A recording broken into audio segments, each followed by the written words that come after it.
नमस्कार, स्वदेश न्यूज देख रहे हैं आप। मैं हूं आपके साथ राखी और बात करेंगे जान जरूरी की चुनाव। उत्तर प्रदेश में अगले साल होने वाले विधानसभा चुनाव पर कोरोना का संकट गहराने लगा है।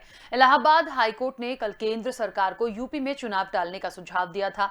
इसके बाद मुख्य चुनाव आयुक्त सुशील अगले हफ्ते स्थिति का जायजा लेने के लिए उत्तर प्रदेश जा रहे हैं और इसके साथ सवाल उठ रहे हैं कि चुनाव हो या ना हो, जान बड़ी है कि चुनाव। इस पर हम चर्चा भी करेंगे, लेकिन आपको बता दें कि लगातार देश में कोरोना के मामले फिर से बढ़ने लगे हैं। कोरोना का नया ओमिक्रॉन वेरिएंट तेजी से फैल रहा है। कोरोना के बढ़ते मामलों पर चिंता जताते हुए इलाहाबाद हाईकोर्ट ने मोदी सरकार को यूपी में 1-2 महीने चुनाव टालने और राजनीतिक रैलियों पर रोक लगाने का सुझाव दिया था। हालांकि चुनाव आयोग के पास ही चुनाव को टालने का अधिकार है और अगर यूपी में चुनाव टलते हैं तो 6 महीने के लिए राष्ट्रपति शासन लगाया जा सकता है। ऐसे में हाईकोर्ट की टिप्पणी के बाद सवाल उठ रहे हैं कि आखिर क्या होगा, चुनाव होगा या लगेगा राष्ट्रपति शासन। जान जरूरी है या चुनाव? एक और नाइट कर्फ्यू और दिन में रैलियों का रेला, ये कोरोना को रोकने का कैसा इंतजाम है? जब ये साबित हो चुका है कि यूपी के पंचायत और बंगाल, केरल जैसे राज्यों में हुए पिछले चुनाव के बाद ही कोरोना तेजी से फैला, तो कोरोना काल में चुनाव क्यों हो रहे हैं?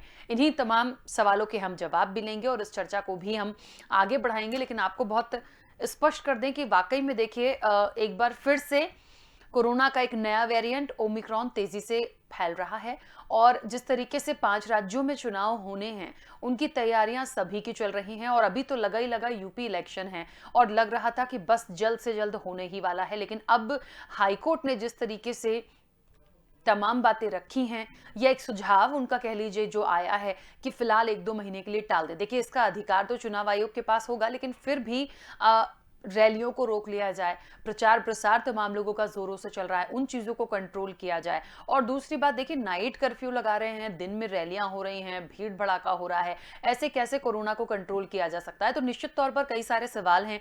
यदि टलता है तो राष्ट्रपति शासन लगेगा, राष्ट्रपति शासन लगेगा तो उससे क्या हो जाएगा? क्या कोई बड़ी परेशानी है राजनीतिक दलों को राष्ट्रपति शासन लगने से? या तो वो एकमत हो जाएं कि ठीक है, हम कुछ महीने के लिए इलेक्शन को टाल सकते हैं और राष्ट्रपति शासन लगा दिया जाए। कहाँ परेशानी आ रही है, कहाँ दिक्कत होगी और क्या हो सकता है? क्योंकि फिलहाल वाकई में ये बहुत बड़ा सवाल है। ये वाकई बड़ा सवाल है कि आखिरकार जान जरूरी है या चुनाव जरूरी हैं, क्योंकि हम पहले ही ऑलरेडी 2 लहर कोविड की ऐसी देख चुके हैं जो बहुत घातक थी। तो अब ये तीसरी चौथी की तो बात ही छोड़ दीजिए। तो फिर भी क्या होगा, हम विस्तार से इस चर्चा को आगे बढ़ाएंगे। कई मेहमान हमारे साथ जुड़ेंगे, मैं आपका परिचय करा दूं। आज की चर्चा में हमारे साथ सपा का पक्ष रखने के लिए शशांक यादव जी जुड़े हैं। शशांक जी, बहुत स्वागत चर्चा में जुड़ने के लिए। एडवोकेट हाईकोर्ट के जुड़ेंगे मोहम्मद इरफान जी। मोहम्मद इरफान जी, आपका भी बहुत स्वागत है। कांग्रेस का पक्ष रखने के लिए एस इकबाल अहमद जी हमारे साथ जुड़ेंगे। एस इकबाल अहमद जी, आपका भी बहुत स्वागत। और बीजेपी का पक्ष रखने के लिए केसी जैन जी हमारे साथ जुड़ेंगे। केसी जैन जी, आपका भी बहुत स्वागत है। मैं चर्चा की शुरुआत सबसे पहले शशांक जी आपसे करना चाहती हूँ। क्या माना जाए, अभी जो चीजें आई हैं या इलाहाबाद हाईकोर्ट ने जो एक सुझाव के तौर पर बात रखी है, यदि राष्ट्रपति शासन लगता है, मान लीजिए टालने पड़ गए इलेक्शन और जो स्थितियां इस वक्त बन रही हैं, क्या उचित होगा? क्या सोच रहे हैं? क्या किया जा सकता है?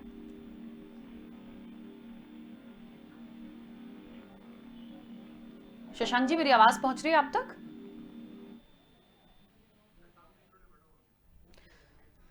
चलिए, केसी जैन जी हमारे साथ जुड़ गए हैं। केसी जैन जी, जिस तरीके से हाईकोर्ट के एक सुझाव कह लीजिए, आदेश कह लीजिए, क्या लगता है यदि टालने की नौबत आती है? पहली तो बात यही है कि टाला जाएगा या नहीं। यदि ये तमाम चीजें होती हैं तो फिर आप समझ सकते हैं राष्ट्रपति शासन की बात हो रही है। क्या इसमें कहीं कोई दिक्कत परेशानी है? देखिए राखी जी, पहली बात तो ये है कि जो माननीय उच्च न्यायालय ने जो सलाह दी है वो 1-2 महीने के लिए दी है। अभी पहली बात तो ये है कि चुनाव आयोग के पास भी पूरा टाइम है, क्योंकि मार्च तक का टाइम उनके पास में भी है। और अभी चुनाव आयोग उत्तर प्रदेश में पूरा आकलन करेगा कि वास्तव में कोरोना की क्या स्थितियां हैं, चुनाव कराए जाने पे क्या स्थितियां पैदा होंगी, उसके बाद में वो निर्णय लेगा। लेकिन जो माननीय उच्च न्यायालय ने जो एक टिप्पणी की है केस में कि जो है चुनाव को या फिर टाला जाए, और दूसरी बात ये है कि एक बहुत अच्छी बात माननीय उच्च न्यायालय ने कही है कि जो इलेक्ट्रॉनिक माध्यम से, टीवी के माध्यम से, रेडियो के माध्यम से और भी संचार के जो माध्यम है उनके माध्यम से प्रचार प्रसार हो, ना कि ये जो बड़ी बड़ी रैलियां हो रही हैं इनका आयोजन हो, क्योंकि इसमें बहुत ज्यादा आशंका इस बात की है कि जो कोरोना का नया वेरिएंट है तो वो फैलने की बहुत ज्यादा आशंका है। ये अलग बात है कि केंद्र सरकार और उत्तर प्रदेश सरकार लगातार इस बात के लिए प्रयासरत है कि ज्यादा से ज्यादा वैक्सीनेशन हो जाए। लगभग अब तक 110 करोड़ लोगों का वैक्सीनेशन भी हो चुका है और जिन लोगों का वैक्सीनेशन हो चुका है उनके ऊपर इफेक्ट इसका जो है वो ना के बराबर और कैजुअलिटीज तो बिल्कुल 0.001% है। तो ऐसे में लेकिन वो कैरियर जरूर साबित होंगे अगर वो नया जो वेरिएंट है ओमिक्रॉन के वो कैरियर जरूर साबित होंगे ऐसे लोग जिनका वैक्सीनेशन हो चुका है। तो ऐसे में इलेक्ट्रॉनिक माध्यम का प्रयोग करने के लिए सारी दलों को एक साथ आना चाहिए। देखिए राष्ट्र के हर एक व्यक्ति के जीवन से जुड़ा हुआ मामला है और अभी कई सारे नेताओं की टिप्पणियां आई माननीय उच्च न्यायालय की टिप्पणी के बाद में कि ये बहुत ही जो है दुखद है कि इस तरह की टिप्पणियां उच्च न्यायालय कर रहे हैं। मतलब कि राजनीतिक दल अपने स्वार्थ के लिए उच्च न्यायालय को भी दोषी ठहरा रहे हैं, जबकि उच्च न्यायालय ने एक सलाह दी है कि आप इस तरीके की चीजों को कर सकते हैं जिससे कि आम जनता के जीवन को बचाया जा सके। लेकिन बड़े बड़े राजनीतिक दलों के प्रदेश के कई सारे बड़े नेताओं के बयान आ गए और कई सारे पार्टियों के राष्ट्रीय अध्यक्षों के बयान आ गए कि ये तो दुखदायक है, पीड़ादायक है, शर्मसार करने वाला है कि आप इस तरीके की बातें कह रहे हैं। तो ये बातें बिल्कुल शोभनीय नहीं है, क्योंकि जब जनता ही नहीं रहेगी तो चुनाव क्या होगा और आप राजनीति भी क्या करेंगे। तो उच्च न्यायालय की टिप्पणी तो बहुत अच्छी आई है और हमें लगता है कि इस पे सारे राजनीतिक दलों को एक साथ बैठ करके इस पे विचार विमर्श करना चाहिए। पिछली बार की तरीके से ना हो कि एक तरफ कह रहे थे कि जो है लॉकडाउन लगना चाहिए और जब लॉकडाउन लगा तो कहा लॉकडाउन क्यों लग गया, विचार नहीं हुआ, और उसके बाद जब लॉकडाउन नहीं लगा तो उसके ऊपर भी दबाव बनाया राजनीतिक पार्टी ने, लॉकडाउन लगना चाहिए, आपने लगाया क्यों नहीं। तो ये दोहरी मानसिकता से काम नहीं चलेगा और डुलमुल रवैया साथ में कंफ्यूज रहने से काम नहीं चलेगा। और इसमें सभी दलों को एक साथ आकर के आम जनता के जीवन को ध्यान में रखते हुए बिल्कुल निर्णय लेना चाहिए। और दूसरी बात ये भी कि अगर चुनाव बढ़ भी गया, मान लीजिए 2-3 महीने, ये नहीं कि 6 महीने ही पूरा बढ़ जाएगा, 6 महीने के लिए तो बढ़ाया जा सकता है, लेकिन उसका वो एक विकल्प है। जरूरी नहीं कि 6 महीने बढ़े, हो सकता है सिर्फ 15-20 दिन बढ़ने से ही काम चल जाए या 1 महीने बढ़ने से ही काम चल जाए। तो इन सारी चीजों को ध्यान में रख करके अगर माननीय उच्च न्यायालय ने एक सलाह दी है उस पर इस तरीके की टिप्पणियां बिल्कुल नहीं आनी चाहिए राजनीतिक दलों के मुखिया की ओर से कि ये शर्मसार करने वाला है, ये दुखद है। इसका क्या मतलब है?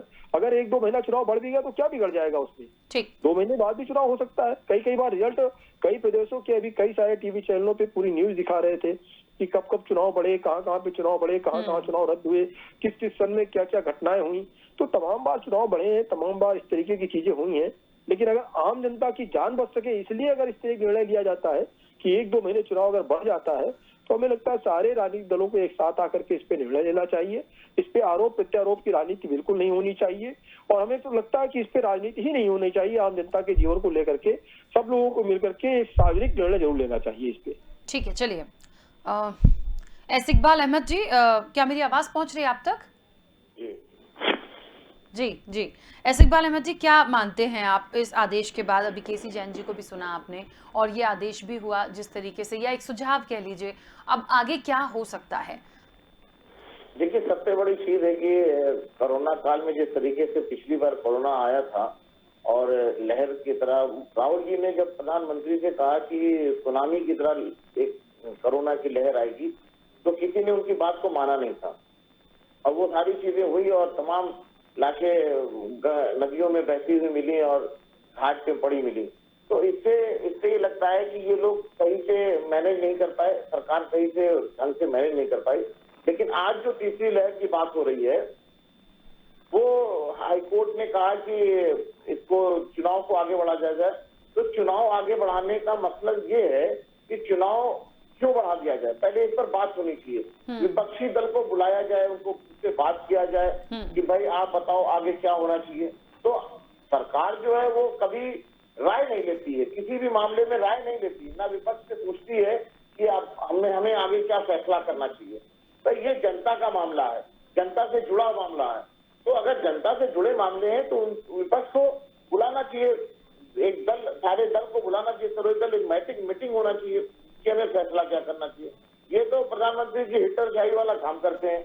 वो बैठ के 8 बजे और बोलते हैं कि ये काम करना है, आज ये बंद कर देना है आज से नोट बंद हो जानी, आज से जनता कर्फ्यू लग जाना है, ये नहीं सोचते हैं कि जनता के बारे में क्या होगा। पहले जनता के बारे में सोचना चाहिए कि हमें अगर इससे करना है, इससे क्या नुकसान होगा, क्या फायदा होगा, ये सारी चीजें लेनी है।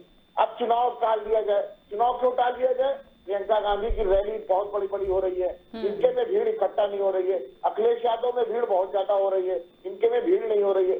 ये अब उससे हताशा हो चुकी है, ये परेशान हो चुके हैं कि अब हम करें क्या।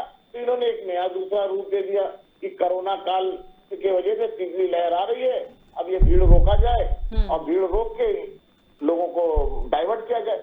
तो इससे कुछ होगा नहीं। जनता ने मूड बना लिया है इनको हटाने का, ये हटेंगे।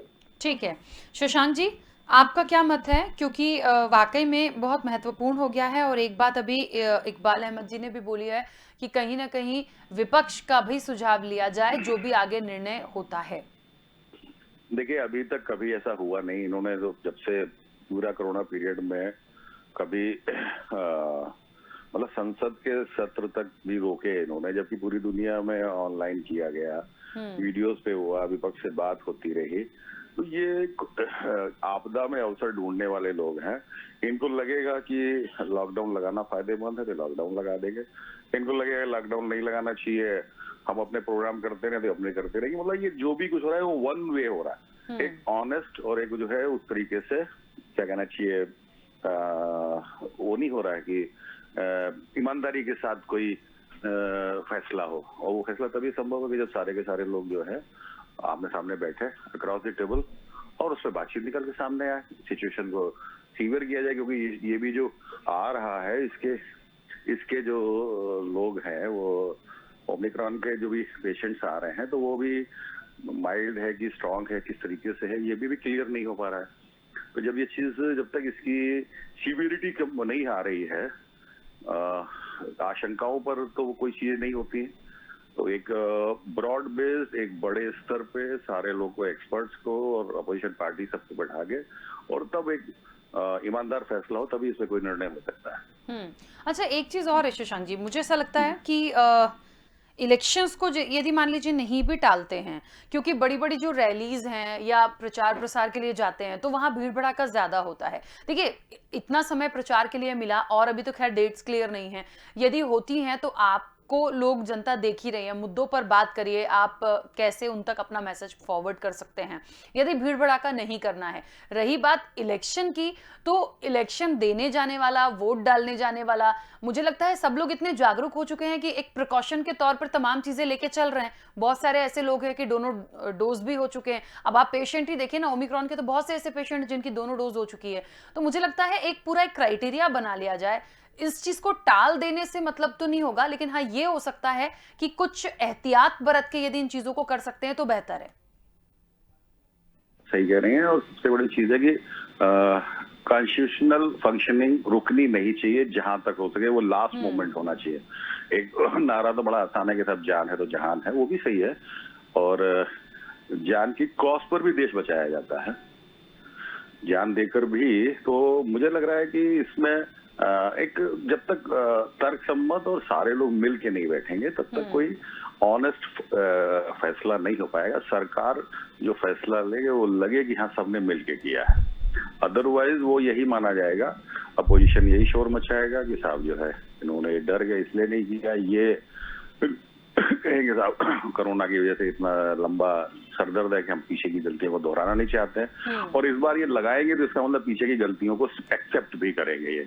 तो मुझे नहीं लगता है, क्योंकि आज एक वो पढ़ा जो गंगा मिशन के जो हेड हैं उनकी किताब जो छपी, उसने कहा था गंगा में लाशें बहाएगी, जबकि गवर्नमेंट का ये लगातार इनकार आ रहा था। तो मुझे लग रहा है कहीं ना कहीं गवर्नमेंट भी अपने आप में डबल वो हो रही है, डबल थिंक हो रहा है उसके दिमाग में, क्या चीज रखें क्या चीज ना रखें। एक कंफ्यूजन की स्टेज में सरकार है, और कंफ्यूजन एक अच्छी चीज नहीं होती, और कंफ्यूजन हटाने का सबसे अच्छा तरीका ट्रांसपेरेंसी होती है, और ट्रांसपेरेंसी यही डिमांड करती है कि सारे जिन लोग के स्टेक्स इन्वॉल्व हैं, पॉलिटिकल पार्टीज वो हो, जो नीति बनाने वाले लोग हैं वो हो, हेल्थ सेक्टर के लोग हों, और एक ब्रॉड बेस, हम कहते हैं एक दिन नहीं, चाहे 2 दिन चले, चाहे 4 दिन चले, एक मीटिंग चले, और मीटिंग चलने के बाद कोई फैसला निकले और वो ईमानदारी से बहुमत के साथ फैसला निकले। ठीक है। मोहम्मद इरफान जी भी हमारे साथ जुड़े हैं, एडवोकेट हाईकोर्ट। मोहम्मद जी, मेरी आवाज आप तक पहुंच रही है? जी मैम, बहुत सही है जी, मोहम्मद इरफान जी, ये जिस तरीके से अभी एक सुझाव कोर्ट का ये आदेश आया है, अभी इस पर क्या हो सकता है? क्योंकि निर्णय देखिए कहते हैं कि चुनाव आयोग करेगा, लेकिन सीधी-सी बात है कोर्ट की अवमानना आप कर नहीं सकते हैं। अभी इस परिस्थिति में क्या हो सकता है? मैडम देखिए, कोर्ट ने पिछली जो कोरोना काल में जो घटनाएं हुई जिसमें तमाम लोग लाखों लोगों ने अपनी जान कोरोना काल में जो घटनाएं हुई जिसमें तमाम लोग लाखों लोगों ने अपनी जान गंवाई और बहुत ही तबाही के रूप में कोरोना फैला था, उसको संज्ञान में लेकर के चूंकि पश्चिम बंगाल का भी जो है उदाहरण लिया और उसके बाद में आपका जो है क्या नाम है उत्तर प्रदेश के अंदर पंचायत चुनाव को का भी उदाहरण लिया और उसको देख करके माननीय न्यायालय ने एक चुनाव आयोग को जो है विचार करने के लिए कहा है और चुनाव आयोग का अब ये दायित्व बनता है कि वो सर्वदलीय बैठक बुला करके और इस पर निर्णय लें ताकि जो है जो ये थर्ड वेव आने वाला है और उससे जो है जनता को बचाया जा सके। इसलिए ये कोर्ट की मंशा है कि चुनाव में चूंकि अभी टाइम है, मार्च में जाकर के इनका कार्यकाल खत्म हो रहा है और अभी टाइम है, अभी करीब जाकर के 3 महीने है और 2 महीने 1 महीने के लिए कोर्ट ने कहा है। तो अब सर्वदलीय बैठक बुला करके चुनाव आयोग को निर्णय लेना चाहिए कि माननीय न्यायालय के आदेश की अनुपालन हो सके। ठीक है, चलिए हमारे साथ बीजेपी से गौरव माहेश्वरी जी जुड़ गए हैं। गौरव जी, बहुत स्वागत चर्चा में जुड़ने के लिए। गौरव जी, एक बात आ रही है, देखिए 2-3 चीजें हैं। कोर्ट का भी अपना स्टैंड बिल्कुल क्लियर है कि चुनाव आयोग एक सर्वदलीय बैठक करे और तमाम लोगों की राय मशवरा हो, बातचीत हो कि क्या होना चाहिए। शशांक जी ने जिस तरीके से कहा कि जो भी हम कॉन्स्टिट्यूशनल जो चीजें होती हैं या इलेक्शंस हैं या जो भी एक चीजें हैं उनको कभी भी कैंसिल नहीं होना चाहिए, वो हम उसको कैसे मैनेज कर सकते हैं ये चीजें हो, यही मुझे भी लगा था कि आप उनको कैसे कंट्रोल कर सकते हैं, इलेक्शंस को ना टालें लेकिन एहतियात बरत के हम उन चीजों को कैसे कर सकते हैं, ये सबको बैठकर एक बार बातचीत करनी होगी। लेकिन एस इकबाल अहमद जी ने भी कहा या कांग्रेस का उन्होंने कहा कि कभी भी भारतीय जनता पार्टी या सरकार हमेशा सारे निर्णय खुद करती है, कभी बैठ के विपक्ष को बुलाना नहीं, बात नहीं करना। अभी इस स्थिति में क्या करेंगे? कि ये देश के अंदर किसी भी प्रदेश की सरकार होती है, सबकी एक चिंता जरूर रहती है कि उसके नागरिक स्वस्थ रहें और उनकी जान की कीमत पे कुछ भी नहीं होना चाहिए। और ये मैं समझता हूँ कि जितने भी हमारे साथी इस समय मीडिया पैनल पे इस समय जुड़े हुए हैं आपके चैनल पे पैनलिस्ट के तौर पे, तो सबका ये मानना होगा कि किसी की जान के साथ खिलवाड़ ना हो और हमारी सरकार का भी यही मानना है कि किसी की जान की कीमत पे कोई भी कदम नहीं उठाना चाहिए। रही बात दूसरी की जो चुनाव होने हैं समय पे होने हैं, तो मुख्य चुनाव आयोग ने कहा है कि वो अगले हफ्ते उत्तर प्रदेश आ रहे हैं, यहाँ पे स्थिति का जायजा लेंगे, यहाँ समीक्षा करेंगे, कैसे चुनाव को कराना है संपन्न, क्या तरीके अपनाने हैं, किस तरीके से चुनाव संपन्न कराया जाए कि लोगों को परेशानी ना हो, लोगों की जान को खतरा ना हो। तो समीक्षा करेंगे तो कहीं ना कहीं भी रास्ता निकलेगा।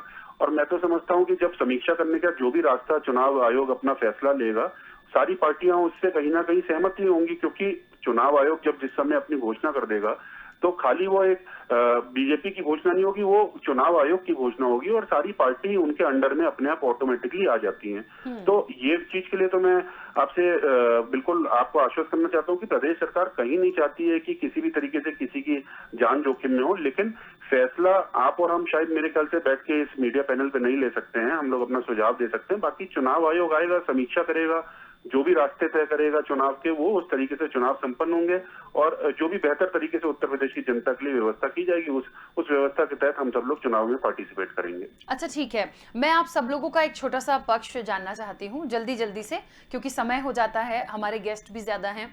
ये बताइए, यदि चुनाव टलते हैं तो करीब 6 महीने के लिए राष्ट्रपति शासन की बात की जा रही है। गौरव जी, क्या आप इसका समर्थन करते हैं? यदि ऐसा होता है तो कोई परेशानी तो नहीं? ऐसा क्वेश्चन है कि जिसमें इमेजिनरी क्वेश्चन है, इस पे कोई प्रतिक्रिया दूं उससे पहले तो चुनाव आयोग को आना है, आके समीक्षा करनी है और वो क्या फैसला लेता है, उसके बाद क्या परिस्थितियां निकलती हैं, क्या उस समय 1 हफ्ते 10 दिन बाद क्या अन्य विपक्षी पार्टियां या हमारी पार्टी है, सबका क्या कहना होगा और जो भी वो फैसला लेंगे उसके आधार पे आगे परिस्थितियां तय होंगी।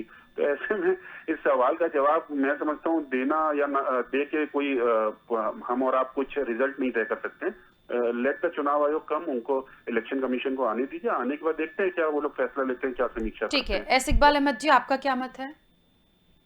महीने की बात नहीं है, बात इस बात की है कि अब इनका सूखा साफ हो चुका है, तो ये तो अब चाहेंगे कि 6 महीना और हम किसी तरह से सरकार में रहें, क्योंकि इनके पास तो मौका रह नहीं गया है। जनता ने अब उखाड़ने का मन कर रखा है, तो ये तो हर हाल में हर चीज खोल देंगे। ये कोर्ट से लगाए सारी इनकी जो एजेंसियां हैं वो सब लग जाएंगी कि 6 महीना किसी तरह से बढ़ा लें और जनता को और जितना परेशान करना है कर लें। ठीक है शशांक जी, अगर लोगों की जान पे गंभीरता पे बात हो रही है तो किसी का सूपड़ा साफ हो रहा है, ऐसा हो रहा है, ऐसी डिबेट करने का क्या फायदा। हम एक निष्कर्ष पे पहुंचना चाह रहे हैं कि कैसे हमारे लोगों की जान बचे, कैसे उत्तर प्रदेश के लोग सुरक्षित रहें। इसमें राजनीतिक बयानबाजी का कोई फायदा नहीं है। ठीक है मोहम्मद इरफान जी, आपको क्या लगता है? इसमें जो है अभी चुनाव आयोग जो है अगले हफ्ते आ रहा है और इसके सर्वदलीय बैठक बुला करके चुनाव आयोग जो है अगले हफ्ते आ रहा है और इसके सर्वदलीय बैठक बुला करके चुनाव आयोग को जनता को हित को देखते हुए उसको निर्णय लेना चाहिए कि किस तरीके से लोगों की जान बचे, लोग सुरक्षित हो सके।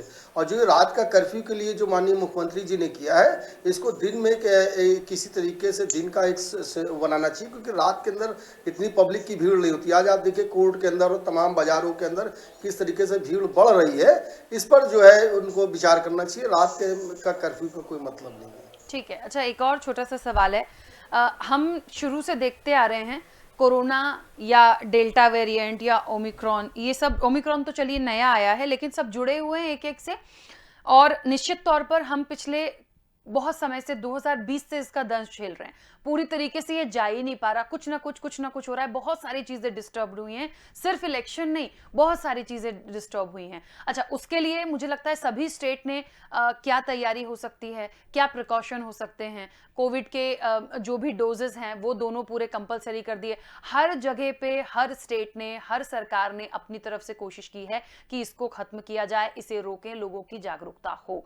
मुझे लगता है इतना होने के बाद भी हम 2 साल से तो ये चीजें देख रहे हैं, अब ये तीसरी और चौथी लहर की जो बात हो रही है, ऐसे तो ना जाने ये कब तक चलेगा। हम कैसे सारी चीजों को टालते रहेंगे, हम कैसे चीजों, आर्थिक स्थितियों को बंद रखेंगे, हम कैसे चीजों को नहीं आगे बढ़ा पाएंगे। तो हमें कुछ तो करना पड़ेगा, इसके साथ ही जीना है तो इसके साथ ही हमें चीजों को मैनेज भी करना पड़ेगा। गौरव जी, बिल्कुल ठीक कह रही हैं और बहुत जायज बात आपने रखी है, जायज तरीके से आपने ये बात रखी है कि मैं ये मानता हूं कि आज के टाइम में आरोप लगा देना कि उस प्रदेश सरकार ने कम काम किया, इसने ज्यादा अच्छा किया, इसका कोई फायदा नहीं है।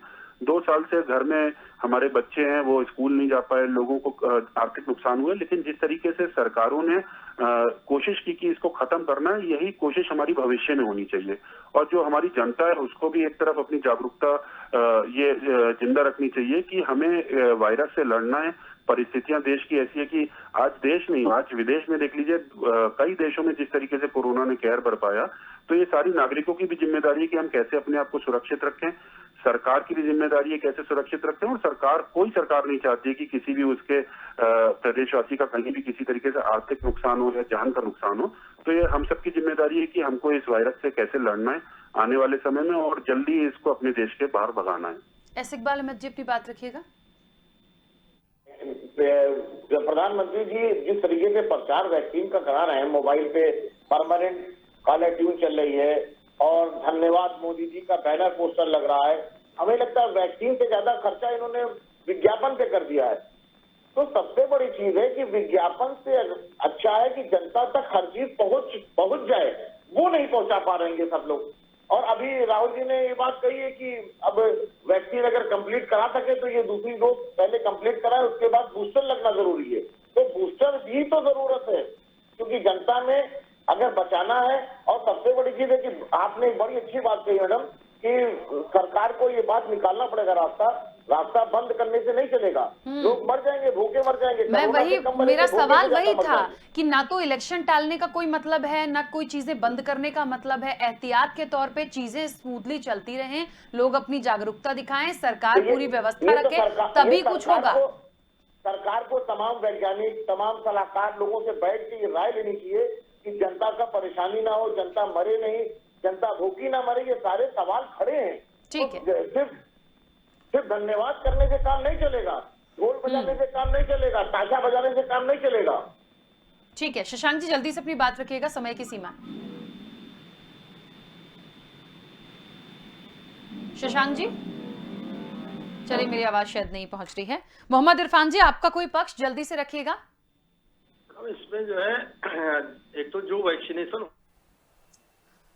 मैडम इसमें जो है एक तो जो वैक्सीनेशन हो रहा है वो हमारे ख्याल से जो मेरा अपना तजुर्बा है, तमाम वैक्सीनेशन सेंटर पर लोगों को फर्जी सर्टिफिकेट भी बनना है जो संज्ञान में आया है।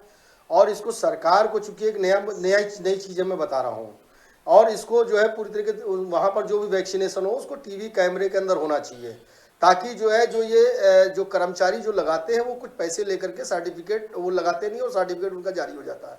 तो हम लोगों को अवेयरनेस की भावना होनी चाहिए और हम लोग जो है जो वैक्सीनेशन है इसको पूरे हिंदुस्तान के अंदर जो है इसको लगाना चाहिए जोर शोर से, और प्रचार प्रसार की जगह पे जो है काम करने की ज़रूरत है। ठीक है, चलिए, आप सभी मेहमानों का बहुत शुक्रिया इस चर्चा में जुड़ने के लिए।